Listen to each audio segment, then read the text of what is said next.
On December 16, 1944, Hitler launched Operation Wacht am Rhein, a desperate gamble to split Allied forces.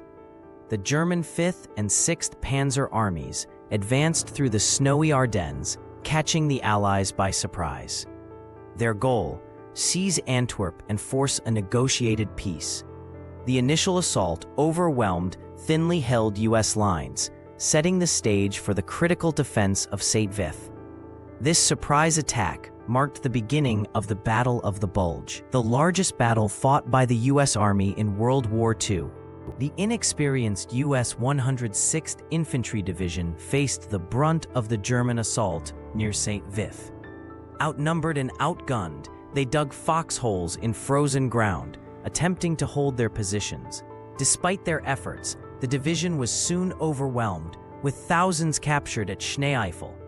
Their sacrifice, however, bought precious time for reinforcements to arrive. This desperate stand highlighted the chaos and bravery of the early hours of the battle. Brigadier General Bruce Clark and the 7th Armored Division rushed to St. Vith, arriving just in time to reinforce the collapsing defenses. Their Sherman tanks and seasoned troops provided a much-needed boost.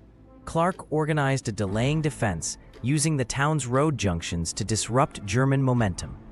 This quick response exemplified the Allies' ability to adapt under pressure, turning St. Vith into a critical choke point. The U.S. forces fortified St. Vith's key road intersections, setting up barricades and laying mines to stall German armor. Engineers destroyed bridges, while infantry held off repeated assaults. These delaying tactics forced the Germans to divert precious time and resources. The stubborn defense at St. Vith became a textbook example of how terrain and preparation could disrupt even the most determined enemy advance. German panzer divisions, including formidable Tiger II tanks, pushed relentlessly towards St. Vith. U.S. bazooka teams ambushed them from forests, while artillery pounded their flanks. Despite superior firepower, the Germans struggled against the Americans' tenacity. The fighting was brutal, with both sides suffering heavy casualties. This phase demonstrated how small, determined units could impede a larger force through guerrilla tactics. As German forces encircled St. Vith, the town endured relentless bombardments.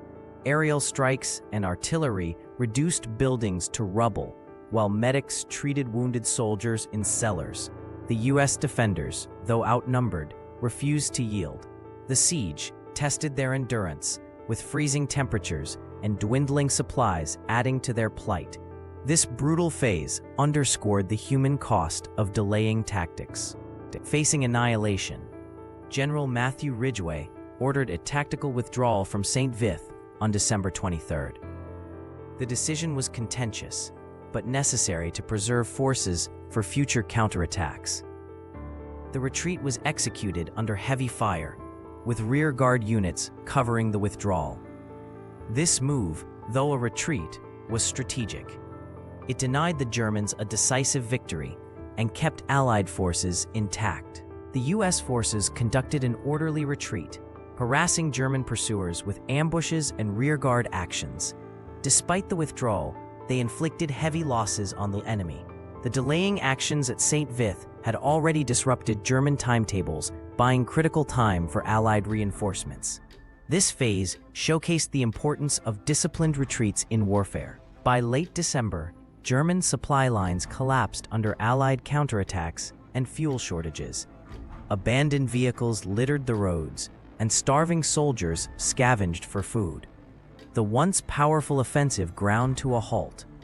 The failure at St. Vith, combined with logistical chaos, marked the beginning of the end for Germany's Ardennes Offensive. With German forces exhausted, the Allies launched a massive counteroffensive in January 1945. Fresh troops and tanks reclaimed lost ground, pushing the Germans back. The Battle of the Bulge ended in Allied victory, with St. Vith's delaying tactics playing a pivotal role. The battle cost Germany irreplaceable resources, hastening its final collapse. This victory underscored the strategic value of buying time in warfare.